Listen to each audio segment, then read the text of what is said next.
ગામો ગામના નેહડે નેહડે ભેગા થઈ નાનાથી મોટા સુધી ભાઈઓ બહેનોને આ પત્રિકા ફરીતર નેહડામાં બેહારી એક યુવાન છોકરો ભણેલો અને બધાને વાંચીને સંભળાવે અને સંભળાવીને પછી બધા નેહડાના નક્કી કરે કે આપણું જે બંધારણ થયું છે એના જ પ્રમાણે આપણે રીતિ રિવાજ આપણો વ્યવહાર આપણે જે કરવું એ આપણે એ રીતે જ કરશું. જો એમાંથી કઈ ભંગ થાય તો નેહડો પહેલા તૈયાર થાય. દંડ એને જે છે નાચને બોલાવશે કે આને દંડ કરો અને એટલે આવી જાય લ્યો અને એનો સાથે સાથે જમવાનું એક ટંગ બોબનો ખીચડો જમવાનું હરિહરિને કરે અને એને ખબર પડે કે આ મેં ભંગ કર્યો એનો આજ મારે આનું ભોગવવું પડ્યું. એવું પાલન કરજો બધાય.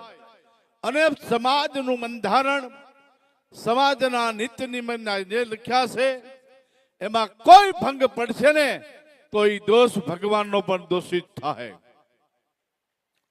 કોઈને હમ નથી હગરા નથી દીધા, કોઈને કઈ ધરાયું નથી દીધી, પણ પોતપોતાના મનથી પોતે સમાજનું માનતો હોય, સમાજનું હિત માનતો હોય અને સમાજની પ્રગતિ માનતો હોય અને સમાજનો વિકાસ માનતા હોવ તો આ બંધારણનું પાલન હંમેશની માટે કરજો.